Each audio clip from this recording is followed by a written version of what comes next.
Happy Work It Wednesday. All right, so today this is going to be the talk on how to increase your compensation. And sometimes people get compensation conversations a little misinterpreted. And I want to make sure that you're armed with the right information before you go talk to your manager about snagging that role and getting that promotion or getting a market adjustment. And today we're just going to primarily focus on the value component and, more importantly, the value that you bring to the organization before we tackle other strategic components like the timing of such a request and the way in which you frame it and the way in which you phrase things. But today, let's just tackle into what the law of compensation is. Now, I will admit, none of this is new stuff, and thank goodness for that, because that means that it's repeatable. So law of compensation basically states that, profits are a direct reflection of the quality and quantity of service rendered. And more importantly, when it comes back to the profit in your wallet, not only is it the quality and quantity of service rendered on behalf of your company, it's also your unique abilities and the value that your role plays in either the quality and quantity of service rendered to your customers and, more importantly, your unique way of doing things. And the degree of difficulty it would be in replacing you. Now, degree of difficulty in replacing you does not necessarily mean that you hoard information. If anything, you got to share more so that way you don't chain yourself to that role and make yourself so invaluable that you can never move on. And we'll dive into that into a separate tip. But for today, just quick ways to help you identify what your unique value is.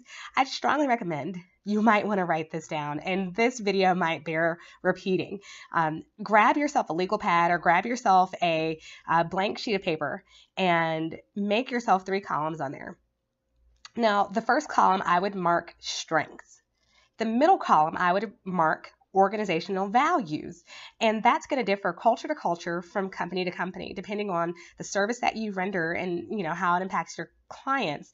You'll know what your organization values most, right? Is it finance? Is it sales? What departments really, are kind of the squeaky wheels? Where does the money flow? Really get an understanding of what your clients and what your company values.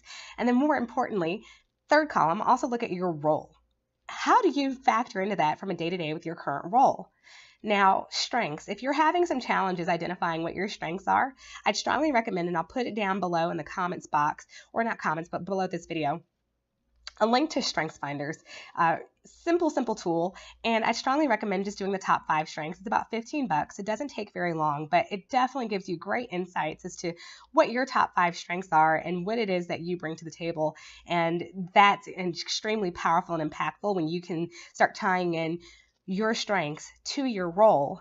That's where the magic happens. And as you look at your strengths, you look at what the organization values, and then you look at your role. And when I mean your role, really start thinking about who are your internal clients that are impacted by your current role? Who are the external clients impacted by your current role? How many points of contact and, how many different cross-functional teams are impacted by your role? How many people do you touch? Because the more that you touch through your role, the more valuable that role is. And so as you start brainstorming and you look at those ways, one of the key questions that I want you to start asking yourself is, how can I incorporate more of my strengths into my role to drive organizational effectiveness or efficiency on the core values? When you start brainstorming and answering that question, that is a really powerful exercise, and that served me very well. And you don't have to take my word for it, but I've had a total of 8 promotions in my career, and I had 5 promotions in 5 years. I think there's something to it. The more that you can incorporate your strengths into your role and what you're doing on a day-to-day, it really helps you not only show up in a better way because you're more empowered, because you're doing things that are best aligned with what your strengths and skill set are. You're also able to add some additional creativity in a way that maybe you hadn't expressed it before. So I challenge you to come up with 5 ways, if you can brainstorm 5 new ways that you can impact and improve the organization and improve the process or improve things for your team. Think about this and brainstorm 5 ways every day for 7 days straight. promise you, it will have life-changing results. Now, I'll admit some of those ideas may be horrible ones, but for the 2 or 3 good ones that come out of it, those can be game changers, and that can definitely help you build a stronger case when you're going in to command a higher salary when you can come from a place of value. All right, take care, good luck, and I can't wait to hear how this challenge goes. Again, I challenge you to come up with 5 new ways every day of how you can improve your role, leveraging your strengths and impacting the organizational values in your role. Take care, good luck.